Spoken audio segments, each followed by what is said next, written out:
Et salut à tous, salut tout le monde, j'espère que vous allez bien. Alors aujourd'hui, vous avez vu un petit peu le nom de l'émission, et ben c'est pas compliqué. On va regarder ensemble les bons outils, à avoir pour être prêt à à utiliser en fait tout simplement Ethereum à son maximum. Parce que vous le savez, Ethereum, on n'en est qu'au début. Malgré le fait que les gaz sont extrêmement chers, on peut pas encore enterrer, on peut pas encore enterrer Ethereum, c'est clair et c'est net. Et puis surtout, avec l'arrivée des prochaines mises à jour, notamment de l'EIP 1559, qui va légèrement baisser les frais, Ethereum n'en est qu'à ses débuts. Et pour moi, euh, c'est un truc sur lequel il va falloir qu'on compte. Et justement, il y a des petits outils qui vont nous permettre tout simplement de tirer un maximum profit euh, de ce réseau. Et on va le voir ensemble. On va voir ça ensemble. Avant d'aller directement dans les outils qu'on peut utiliser pour tirer un maximum profit d'Ethereum, on va dire que c'est vraiment des outils, on va dire, qui vont nous permettre d'utiliser facilement le réseau. C'est vraiment ça le plus important. Euh, c'est vraiment ça le plus important, c'est vraiment de tirer un maximum profit du réseau en étant le plus simple possible. Vous le savez, moi, ce que je pense, c'est qu'il faut que le réseau et notamment la blockchain soit la plus simple possible pour qu'elle soit le plus user-friendly possible et donc qu'elle ait une possibilité tout simplement d'être utilisée par le plus grand nombre. Ça, c'est extrêmement important pour moi. Et donc, il y a des petits outils. Il y a des petits outils qui vont nous permettre de nous rendre la vie encore plus facile sur le réseau Ethereum. On va le voir ensemble. Mais première chose qu'on va faire, c'est un petit peu l'actu que j'ai pu avoir au sein du réseau blockchain et au sein de la finance décentralisée. On va le voir ensemble et on va aller faire un petit tour directement sur mon écran.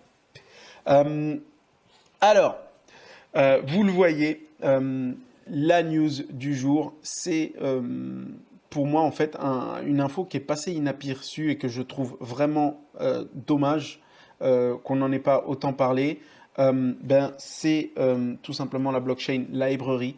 Library qui est le plus connu, qui est plus connu en fait sous le nom d'une plateforme de streaming vidéo qu'on appelle Odyssey et qu'on a connu assez, on va dire, assez bien dans le milieu, on va dire, un peu dissident, un peu complotiste, on va dire, enfin qualifié comme complotiste. Et c'est bien en fait Odyssey. Euh, Odyssey qui est tout simplement une plateforme qui nous permet d'avoir un YouTube décentralisé. Alors, c'est peut-être l'un des plus connus des systèmes de vidéo streaming décentralisés, notamment avec Theta. Et donc, ce qu'on voit, c'est que tout simplement, en fait, Library est visée par une plainte de la SEC qui qualifie en fait son token token de sécurité, security token, et qu'il faut absolument avoir en fait un agrément pour pouvoir vendre des tokens de sécurité. Ce que Librairie dit que non, pas du tout. Nous ne sommes pas des tokens d'utilité, nous sommes des tokens d'échange. Et donc, non, on n'est pas du tout un token de sécurité, mais la plainte est quand même là au sein de la SEC. En fait, il s'est passé exactement la même chose qu'avec Ripple. On a exactement les mêmes plaintes que ce qui s'est passé sur Ripple. Et mon avis, je vais donner mon avis, c'est que en fait, je pense qu'il y a un petit problème avec Odyssey, c'est que on voit que la liberté est beaucoup trop dominante dans ce réseau et donc comme la liberté est totale, eh ben, ça peut déranger certaines personnes. On l'a vu notamment avec un documentaire en France qui s'appelle Hold Up, qui a été très controversé, donc qui a été retiré à peu près partout, hein, sur Twitter, sur YouTube, sur Facebook, sur truc, et qui a trouvé réception au sein d'Odyssée, qui ne cherche pas à être euh, un média qui doit respecter des règles, mais qui a une liberté totale d'expression. Et notamment aux États-Unis aussi, c'est la même chose. Il s'est passé pas mal de choses au sein de Odyssée qui trouve preneur, justement, comme je vous ai dit, au sein d'une communauté qu'on va plutôt qualifier de complotiste ou de dissidente ou de monde parallèle, etc., etc., et qui dérange un petit peu ce qu'on appelle l'establishment. Et donc, quoi de mieux que de les faire chier au sein de avec la SEC en les qualifiant de tokens de sécurité, ce qu'ils n'ont pas. Voilà, je voulais parler de cette info parce que je trouve que c'est dommage de ne pas en avoir autant parlé parce que la blockchain, c'est aussi ça. La blockchain, c'est une liberté, c'est une recherche de liberté totale. Mais voilà, on a des gens comme la SEC qui ne veut absolument pas qu'un monde comme celui-ci émerge. Voilà. Donc il y a une pétition. Si vous voulez la signer, n'hésitez pas. Moi, je l'ai fait. Mais bien sûr, vous êtes tous libres de la signer ou pas et de protéger ou de montrer votre intérêt pour un site comme Odyssée et de permettre de le laisser vivre. Voilà. Deuxième info, c'est le CryptoRank, notamment chez Twitter, qui nous a fait un petit peu un reporting sur les différents projets, systèmes, écosystèmes qui ont performé au mois de mars. Parce qu'on est le 1er avril, je ne vous ai pas fait de poisson d'avril, j'ai pas eu d'idée. Désolé. J'en aurais peut-être un pour 2022. Donc bon, voilà, j'ai essayé d'en trouver, mais j'ai pas trouvé. Mais sinon, bon poisson d'avril. Euh, pour ce mois de mars, qu'est-ce qu'on a eu? On a eu, bien sûr, une crypto market qui arrive pratiquement à 2 trillions de dollars, bientôt plus 46%, c'est juste énorme. 2 trillions de dollars, c'est 2000 milliards de dollars. Dans la DeFi, on est à 84 milliards, avec une augmentation de 64 milliards. Le Launchpad, alors c'est intéressant ce mouvement-là des starters. Je vais essayer d'en parler un petit peu plus loin dans une prochaine émission. Cette mouvance des starters, notamment sur Polkadot avec Polka Starter, mais aussi sur DuckDAO aussi qui a son Duck Starter. On a pas mal de starters comme ça qui commencent à émerger, qui font exploser littéralement des projets. Hein. Notamment, là on le voit, hein, par exemple sur Eternity Chain, c'est dû à un starter. Je crois que Ramify, c'était un starter. Polkamon, c'était sur un starter. Voilà, cette mouvance des starters, je vous invite à aller regarder un petit peu. Il y a quand même pas mal de projets qui explosent parce qu'ils sont listés dans un starter et c'est assez intéressant. L'écosystème du mois, on le voit, hein, c'est la Binance Smart Chain. La Binance Smart Chain, voilà, qui a fait tout simplement une explosion au mois de février et aussi au mois de mars. Voilà, une explosion avec une valeur bloquée de 19 milliards. C'est juste magnifique, hein, une explosion de 108%. Voilà, et du côté des tokens, les 6 tokens en fait qui ont littéralement battu tous les records, c'est My Neighbor Alice qui est tout simplement en fait un jeu décentralisé, Aluna Social, Ramify, Eternity Chain qui est dans l'univers de la blockchain, Convergence et aussi Polkamon qui est aussi dans l'univers de la blockchain. Et donc les top gains du mois, hein, vous les voyez, Rally, en premier dans l'univers de la DeFi, mais aussi Super avec 257%. C'est marrant parce que je ne vais pas vous en parler parce que tout simplement, en fait, ces projets-là n'en sont qu'à leur début de chez début. C'est-à-dire, par exemple, Super, le token Super de Superfarm n'est tout simplement pas sorti. Donc en fait, je peux même pas vous en parler parce que bah, tout simplement, bah, c'est pas là. Il y a pas de projet qui est sorti, mais c'est des projets qui sont quand même prometteurs, hein. C'est vrai que l'univers de la NFT a explosé là ces deux derniers mois. Et donc Superfarm, en fait, vraiment le projet le plus intéressant, le feature le plus intéressant sur Superfarm, c'est d'avoir la possibilité en fait de farmer des super sur la plateforme en fait Superfarm grâce à ces NFT qu'on a. Je trouve ça assez intéressant cette idée de farming. Et je voulais aussi vous montrer, bah, en cinquième position, hein, on voit hein, le petit cake, le cake hein, de PancakeSwap, qui est voilà, l'un des tokens aujourd'hui qui a été le plus tradé et aussi qui a eu un développement monstrueux. Je vous laisse un petit peu regarder aussi les autres projets. J'ai pas tout regardé parce que c'est vrai qu'il y a beaucoup, beaucoup de projets. J'arrive pas à... Ouais, il y en a tellement que Waouh! Ça fait beaucoup de projets. Et comme je vous l'ai dit, hein, ça me fait penser un petit peu aux années 2000 et justement à l'explosion d'Internet. Il y a tellement de projets que on n'arrive même pas à suivre, quoi. C'est juste monstrueux. Euh, mais voilà, en fait, hein, ce projet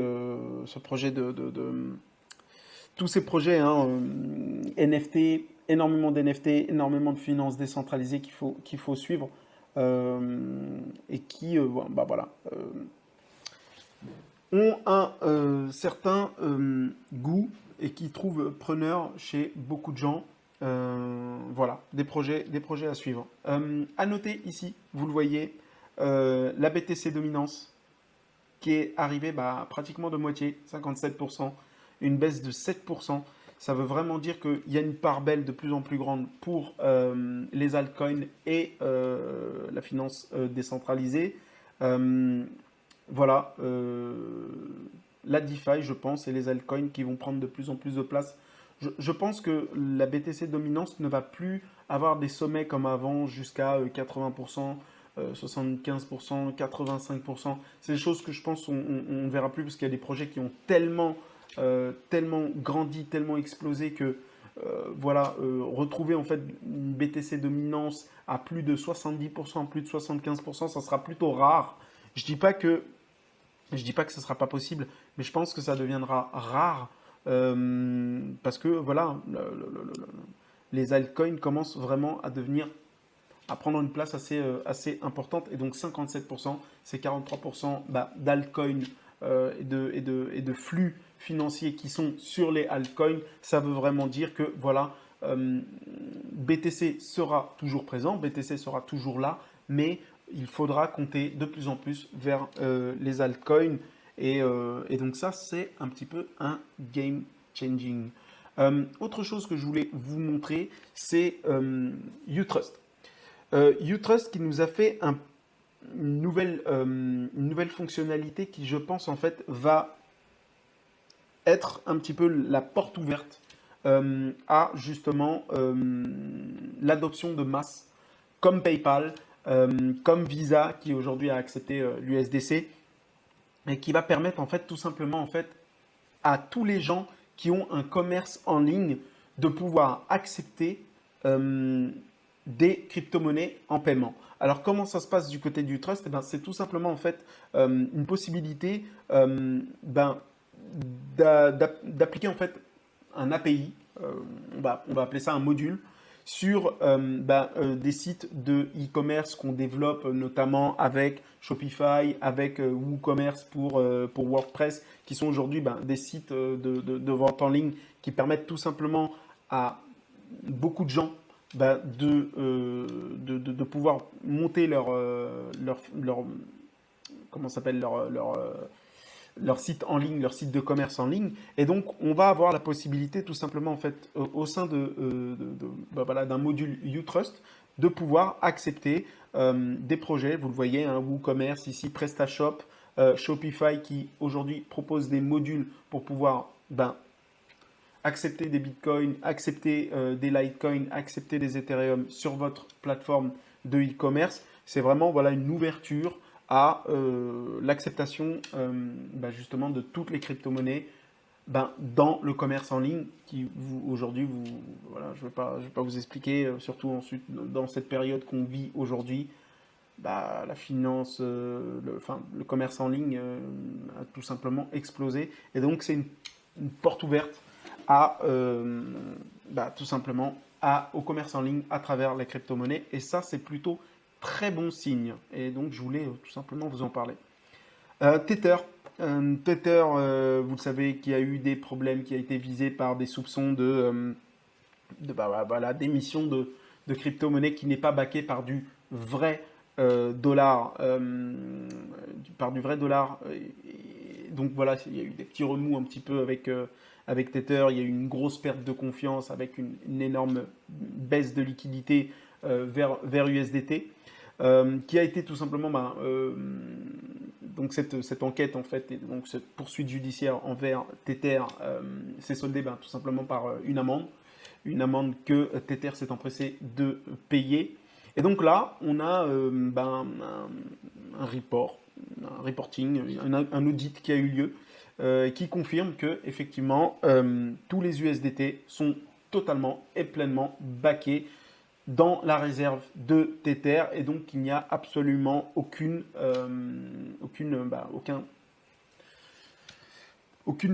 USDT qui n'est pas backé par un dollar. Donc il faudrait regarder un petit peu qui est cet auditeur, cet auditoire qui a tout simplement dit que tout va bien. Mais en tout cas voilà, ça a le mérite d'être là, l'audit a été fait et donc on dit que voilà, l'USDT totalement backé dans ses réserves par des dollars. Donc un USDT est bien égal à un dollar. Et donc tout va bien. Voilà. Je voulais vous parler aussi de Balancer. Balancer, c'est quoi? C'est un exchange. C'est un exchange décentralisé qui est l'un des plus grands exchanges et qui arrive en fait sur Polkadot. Et notamment via la plateforme Moonbeam. Vous le savez, en fait, pour vous expliquer, Polkadot est très proche d'Ethereum, puisque c'est tout simplement l'un des cofondateurs d'Ethereum a créé Polkadot. Et donc Moonbeam fait partie en fait de ce qu'on appelle une parachain, sur Kusama, c'est-à-dire que c'est le pré-marché, la pré-blockchain avant l'arrivée réelle d'un projet blockchain sur Polkadot. C'est un petit peu compliqué à expliquer, mais en gros, ça se passe en 2 étapes pour arriver sur le système Polkadot. On passe d'abord par Kusama et puis ensuite on passe sur Polkadot. C'est un petit peu comme ça que ça marche avec Polkadot. Et donc Balancer, cet exchange, je vous le montre. Polkadot, Balancer, on va pouvoir voir ici sa taille. C'est l'un des plus grands, avec Uniswap, avec plein d'autres. Hop, on va aller là. Et donc, Balancer, vous le voyez, en 9e position avec 1,9 milliard de dollars de liquidité dans son exchange qui est actuellement sur Ethereum et qui va passer tout simplement sur Polkadot. Ça prouve un petit peu à quel point Polkadot et Ethereum sont extrêmement proches les uns les autres. On n'est pas du tout dans un système où il y en a un qui veut concurrencer l'autre. C'est vraiment 2 univers qui veulent absolument être compatibles à 100%. Donc on ne peut pas vraiment parler de concurrence entre les tokens et entre ces deux systèmes. C'est vraiment 2 univers qui veulent se construire et se développer ensemble, en parallèle. Et donc Balancer, c'est quand même un exchange qui est quand même assez gros et qui arrive sur Polkadot. Ça prouve vraiment qu'on commence à avoir de plus en plus d'engouement pour le système et donc l'écosystème Polkadot. Et donc ça méritait d'être souligné. Un autre truc sur lequel je voulais revenir un petit peu, c'est SushiSwap. Vous savez, le parfait copieur d'Uniswap. Uniswap, cette plateforme aussi d'exchange décentralisée qui arrive tout simplement sur... Voilà, c'est un petit peu l'idée de SushiSwap, c'est de faire exactement ce que fait Uniswap ou d'autres, de pomper tout et puis de l'améliorer, tout simplement. Et donc là, aujourd'hui, ben, c'est vrai que SushiSwap fait un peu mieux qu'Uniswap parce que tout simplement, ils ont donné la possibilité d'être cross-chain et donc multi-chain. Et aujourd'hui, SushiSwap permet tout simplement de se connecter à la liquidité à travers Phantom, à travers Polygon, à travers XDAI, à travers la Binance Smart Chain et aussi à travers Moonbeam et donc Polkadot et Kusama. Et donc ça, c'est quand même franchement pas mal. Il faut le souligner parce que voilà, ça permet tout simplement de diminuer et de baisser drastiquement les frais quand vous voulez acheter un token. Voilà, bah, tout simplement, bah, vous pouvez passer par Polygon, vous pouvez passer par XAI, vous pouvez passer par la Binance Smart Chain. Alors effectivement, ça commence à faire beaucoup, etc. Mais justement, SushiSwap qui permet tout simplement de faire ça, c'est quand même assez costaud. Sachant que bah, SushiSwap, je crois qu'ils sont, bah, ouais, vous le voyez, ils sont sixième, hein, sixième en termes de liquidité. Ben, il faut compter avec eux. Donc si vous voulez bah, tout simplement utiliser SushiSwap à travers le réseau que vous préférez, Binance, XDAI, Matic, Polygon, ce que vous voulez, vous n'entrez pas sur Enter App, parce que tout simplement, en fait, vous allez rester ici sur la blockchain Ethereum. Il faut vraiment que vous reveniez sur sushi.com et que vous cliquiez sur Exchange. Parce que ça, c'est un petit peu le truc qu'on ne sait pas, mais si on veut utiliser SushiSwap avec Matic, avec Binance Smart Chain, etc., ça ne passe pas par Enter App, ça passe par exchange.sushiswap.com. Donc voilà. Ça, c'est quand même quelque chose à savoir parce que moi-même, j'ai cherché. Moi-même, j'ai cherché et j'ai eu un petit peu du mal à trouver. Et donc voilà, hein, on est sur SushiSwap. Vous pouvez ajouter de la liquidité sur SushiSwap et donc bah, profiter en fait bah, voilà, de la grande liquidité. Ce qui est intéressant en fait avec SushiSwap, c'est ça, c'est qu'ils ont énormément de liquidité. Et donc qui dit énormément de liquidité dit énormément de transactions et dit donc récupération d'une partie des frais de transaction aux apporteurs de liquidité. Et d'ailleurs, je ferai une vidéo à ce sujet-là parce que je veux vraiment qu'on essaye de comprendre, c'est que il n'y a pas de finance décentralisée sans apporter de liquidité au système. En gros, si on n'est pas apporteur de liquidité dans une plateforme d'échange, c'est qu'on n'a rien compris à la finance décentralisée, pour être très clair.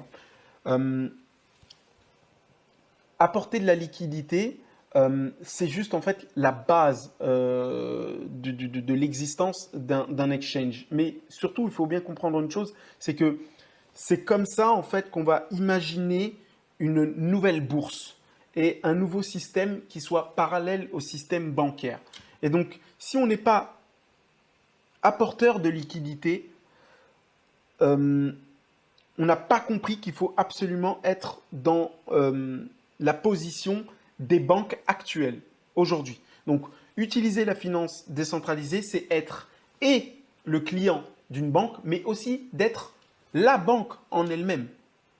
C'est ça qu'il faut comprendre. Donc, c'est-à-dire, on va permettre tout simplement d'avoir des gens qui sont rétribués par des fees, des frais, notamment sur SushiSwap, qui sont à hauteur de 25%, qui sont parmi les plus chers d'ailleurs. Hein. Ça, il faut quand même le souligner. Mais vous aussi, en tant qu'apporteur de liquidité, vous êtes rétribué. Donc, vous faites une partie un petit peu de ce que fait aujourd'hui la bourse comme Euronext, comme le Nasdaq, comme le S&P 500, qui sont des places de marché et qui permettent tout simplement de faire converger l'offre et la demande, donc ceux qui achètent et ceux qui vendent des actions, des ETF, des trucs. Et donc, des plateformes de DEX comme SushiSwap, comme Uniswap, etc.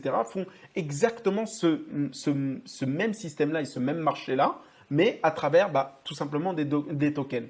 Mais on va encore plus loin que ça, c'est que tout simplement, en fait, nous sommes notre propre banque. À partir du moment où vous avez des crypto-monnaies, vous faites des paires de cette crypto-monnaie et vous permettez tout simplement à cette place de marché d'exister et donner la possibilité à d'autres gens de vendre et d'acheter. Et d'ailleurs, si vous réfléchissez bien, euh, ben, comment dire ça pour être politiquement correct? Euh, il faut que l'on se réapproprie tout cet univers. Il faut qu'on se réapproprie le système bancaire qui cherche à être en dehors ou qui cherche à avoir une prédominance. Aujourd'hui, la blockchain nous permet tout simplement d'être nos propres banques et d'être notre propre banque et nos propres clients, c'est-à-dire en étant gouvernés par nous-mêmes. Et donc, c'est quelque chose qui est absolument extrêmement important.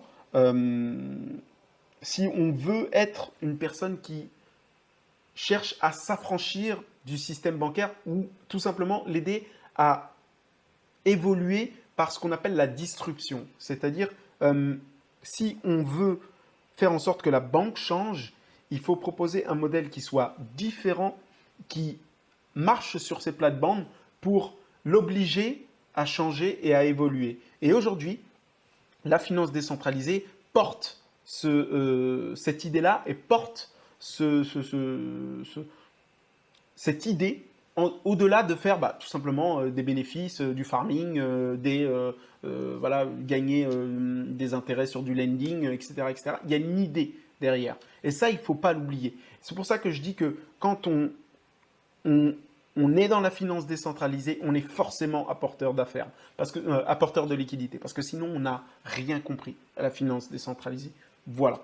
Ma petite parenthèse, mais je vous ferai une vidéo à ce sujet-là sur le liquidity providing et comment est-ce qu'on fait du liquidity providing. Je pense qu'on a besoin de voir un petit peu comment ça se passe et vous expliquer un petit peu les avantages et les risques qui s'opèrent dans tout simplement le liquidity providing. Voilà ce dont je voulais vous parler. SushiSwap qui fait franchement un bon boulot. Moi, je trouve ça vraiment cool. Je trouve que c'est pas mal. Voilà. Je regarde un petit peu vos commentaires. Est-ce que vous me faites des commentaires? On est déjà 30 minutes de live. On va aller directement, tout simplement, là où je voulais vous emmener, à savoir comment utiliser Ethereum de la façon la plus optimale possible. Pardon. Et donc, tout ça, ça se passe en fait tout simplement avec la première des choses. Vous le savez, la première des choses qu'on a à faire, tout simplement, c'est d'ouvrir un wallet MetaMask où tout simplement, on va avoir une clé publique qui va vous permettre tout simplement de pouvoir avoir une adresse pour pouvoir recevoir et envoyer vos crypto-monnaies, mais aussi vos NFT, mais aussi vos dérivés d'actions, parce qu'il n'y a pas que des crypto-monnaies et des tokens. Il faut vraiment comprendre que la crypto-monnaie commence à devenir un petit peu plus grande. Je vais vous parler aussi de la plateforme Synthetix, qui pour moi en fait n'est qu'à ses débuts, qui sera peut-être bientôt le prochain Bourse Direct ou le prochain Boursorama de France. On verra bien, on verra bien où est-ce que ça va nous mener. Mais la première des choses pour rendre facile les choses, c'est tout simplement en fait de rendre votre clé publique lisable. Je ne sais pas si ça se dit lisable, lu, que ce soit possiblement lu par des êtres humains. Parce qu'on sait que une clé publique en fait de MetaMask, de portefeuille décentralisé, c'est un petit peu chiant à lire. Il faut le copier, faire attention à ne pas faire de bêtises, etc., etc. Et donc il y a une solution pour ça, tout simplement pour s'affranchir justement de cette grosse ligne de chiffres qui est tout simplement impossible à se rappeler en tant qu'être humain. Et ça s'appelle tout simplement en fait le naming. En fait, ce que vous allez faire, c'est que vous allez tout simplement donner un nom à votre adresse publique, tout simplement. Comment ça se passe? On a deux personnes qui font ça, deux projets qui font ça. C'est notamment ENS qui est assez proche justement d'Ethereum, de la fondation Ethereum. Et on a aussi Unstoppable Domain, vous allez le voir, qui fait aussi un bon boulot, que je trouve assez intéressant. Alors comment ça se passe? On va tout simplement en fait faire en sorte que votre nom, votre clé publique soit adossée à un nom en .eth par exemple, ou en .crypto. Donc, par exemple, moi, c'est Danny J. Et ben, je vais tout simplement pouvoir faire un nom de domaine qui s'appelle dannyj.eth et vous allez tout simplement avoir la possibilité de m'envoyer vos crypto-monnaies, non plus en écrivant mon adresse publique, mais en écrivant dannyj.eth et ce nom, en fait, est tout simplement directement lié à mon portefeuille décentralisé. Alors, il y a ENS qui fait ça. On va aller regarder un petit peu ensemble comment ça se passe. Donc, par exemple, vous faites tout simplement un choix. On va appeler Danny J et on va faire recherche. Et donc, vous le voyez, hein, Danny J qui est disponible. Et donc, on va tout simplement l'enregistrer. Et là, c'est un petit peu comme les noms de domaine, hein, tous les noms de domaine que vous connaissez, par exemple cryptorizers.com, sushiswap.com, uniswap.com, etc. etc. Vous allez avoir la possibilité en fait, de louer en fait, ce nom de domaine sur la blockchain. Hein. Donc, ça n'est pas centralisé comme OVH ou comme One and One ou tout ça, etc. C'est un smart contract qui va intégrer ce nom de domaine à l'intérieur de lui et vous allez pouvoir louer ce smart contract, ce contrat intelligent et tout simplement avoir la possibilité d'avoir ce nom de domaine à vous et uniquement à vous. Donc on va essayer de connecter à... C'est peut-être parce que je ne suis pas sur la blockchain Ethereum. On va essayer. Hop.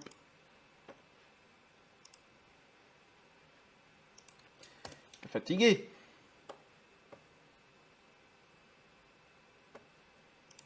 Donc, on recommence. Danny J. Voilà. Et donc, vous faites une requête. Bien sûr, je ne vais pas le faire parce que moi, je trouve que c'est encore prohibitif. Les prix, je trouve que c'est encore très très cher. Mais voilà, vous allez pouvoir tout simplement... quand les frais seront beaucoup moins chers sur la blockchain, à louer votre nom de domaine et l'avoir tout simplement. Si vous avez besoin que quelqu'un vous transfère des crypto-monnaies, etc., vous allez tout simplement pouvoir lui donner dannyj.eth ou votre nom, votre prénom.eth ou ce que vous voulez.eth et il va tout simplement avoir la possibilité de vous envoyer la crypto-monnaie de la même manière, mais ça c'est sur le réseau Ethereum. Vous l'avez vu, ça c'est un petit peu le principe de la location. Donc vous allez louer en fait par an, 2 ans, 3 ans, 4 ans, 5 ans, 6 ans, je ne sais pas jusqu'à où ça peut aller. Mais vous le voyez, hein, vous pouvez tout simplement en fait louer votre nom de domaine sur la blockchain comme ça autant de temps que vous voulez. Mais ça reste de la location. Et donc j'ai trouvé un système qui est vraiment pas mal, qui est du côté de Unstoppable Domain et qui va vous permettre en fait tout simplement d'acheter en fait des noms de domaine de manière définitive. Ouais, vous m'avez bien entendu. De manière définitive. Je vous montre un petit peu le truc. Si par exemple on tape Cryptorizers, on va voir différents trucs. Cryptorizers.crypto, cryptorizers.zil sur la plateforme Zilliqa. Et donc, ce prix-là que vous voyez, c'est définitif. C'est absolument définitif. Donc, vous le voyez ici. Non-renewal fees, ça veut dire pas de frais renouvelés. Ça n'est absolument pas comme ENS. Vous achetez votre nom de domaine .crypto et vous pouvez en profiter définitivement. C'est à vous. Vous en faites absolument ce que vous voulez et de manière indéfinie. Alors, je voulais vous montrer un petit peu comment ça se passe parce qu'effectivement, il y a un petit truc un peu différent. Alors, j'ai acheté un nom de domaine qui est ici, mon nom de domaine que j'ai acheté, qui est là. Voilà, danigelassi.crypto. Et donc, vous le voyez, en fait, si vous envoyez, par exemple, des Ethereum ou une crypto-monnaie sur danigelassi.crypto, tout simplement, ça ne m'arrivera pas. Pourquoi? Parce que tout simplement, en fait, le réseau Ethereum étant complètement bouché, ça coûte extrêmement cher de pouvoir profiter de votre nom de domaine tout de suite. Ils attendent en fait tout simplement de passer sur une plateforme un petit peu moins chère. Ils attendent quelques temps pour pouvoir rendre en fait ces smart contracts disponibles sur la blockchain à moindre frais. Mais vous avez une possibilité en fait d'acheter en fait des crédits du même montant. C'est à peu près de 40 euros pour pouvoir profiter tout de suite de votre nom de domaine et de l'attacher à votre clé publique, à votre portefeuille public sur, sur, sur, sur, euh, sur l'Ethereum pour l'instant, parce que tout simplement, c'est encore disponible pour l'instant que sur Ethereum et ça ne fonctionne que sur Ethereum. Voilà. Donc, deux possibilités. Soit vous attendez, vous ne payez que 40 euros et vous attendez dès que c'est disponible et que les frais diminuent, vous allez pouvoir profiter de votre nom de domaine et de la coller directement à votre clé publique. Soit vous pouvez acheter tout de suite ce qu'ils appellent en fait un claim credit et qui va vous permettre justement de profiter le plus rapidement possible de votre nom de domaine. Je trouve ça vraiment cool parce que c'est vrai que on a vite fait de se tromper. On a vite fait d'arriver dans un bourbier monstrueux quand on commence à avoir plein de clés privées, plein de clés publiques avec sa clé Polkadot, sa clé MetaMask sur Matic, sur truc. Ça commence à devenir un petit peu un bordel avec Trust Wallet, avec la Binance Smart Chain, etc., etc. Et je trouve que cette idée de pouvoir en fait accoler directement un nom de domaine à votre clé publique, c'est quand même franchement plutôt cool. Et je trouve ça vraiment pas mal. Voilà. Je voulais vous parler ensuite d'un dernier projet que j'ai trouvé vraiment pas mal aussi, mais qui n'est pas encore sorti. Donc je vais vous dire de vraiment le garder, de vraiment le garder sous le nez. C'est ce qu'on appelle EPSN, qui propose en fait un système assez intéressant. C'est le Push Notification Service. Qu'est-ce que c'est? Ça vous permet en fait tout simplement à partir de votre wallet MetaMask d'avoir en fait des notifications. Des notifications notamment, je ne sais pas, sur ce qui se passe sur votre plateforme, mais aussi un petit peu d'avoir une possibilité de monitorer un petit peu les gaz, les frais de gaz sur Ethereum, et ça directement sur votre MetaMask. Ça, je trouve ça vraiment cool. Et donc, vous avez aussi un BTC Tracker, c'est-à-dire qui va traquer un petit peu les mouvements du Bitcoin. Et vous retrouvez ici ENS, ce dont je vous parlais. Never lose out your ENS domain. We will notify you when your domain is about to expire. En gros, tout simplement, en fait, à travers votre MetaMask et à travers ce push notification, vous allez avoir des notifications qui vont vous avertir que votre nom de domaine va bientôt expirer. Et ça, je trouve ça vraiment cool. On a aussi un tracker du prix de l'ETH. Et puis, vous le voyez ici, plein de petites notifications qui vont arriver petit à petit. Je sais que ça, Bankless.fr, c'est un guide de la finance décentralisée qui est français. Je n'ai pas encore regardé ce que ça donnait, mais voilà, je crois que vous pouvez en fait tout simplement y souscrire. Alors, je trouve que c'est un petit peu cher, mais ce sont des prix, je crois, qui sont définitifs. 50 DAI, ça fait 50 euros. Bon, on verra avec le temps si les prix diminuent. Mais voilà, je trouvais ça vraiment intéressant, cette idée de push notification directement sur votre MetaMask. C'est assez nouveau. La dernière petite chose dont je voulais vous parler, c'est tout simplement le monitoring de tous vos crypto-monnaies, de tout votre stacking, votre lending, etc., etc. Je vous ai déjà parlé de DappRadar et notamment aussi de YieldWatch sur la Binance Smart Chain. Et donc là, en fait, DappRadar a fait quelque chose de vraiment pas mal. c'est que tout simplement, en fait, ils permettent de pouvoir monitorer en fait tout ce que vous avez sur votre clé publique. Euh, non plus comme c'était le cas quand je vous l'ai présenté sur Ethereum, mais aussi sur la Binance Smart Chain. Et donc, vous avez la possibilité tout simplement de monitorer dans un seul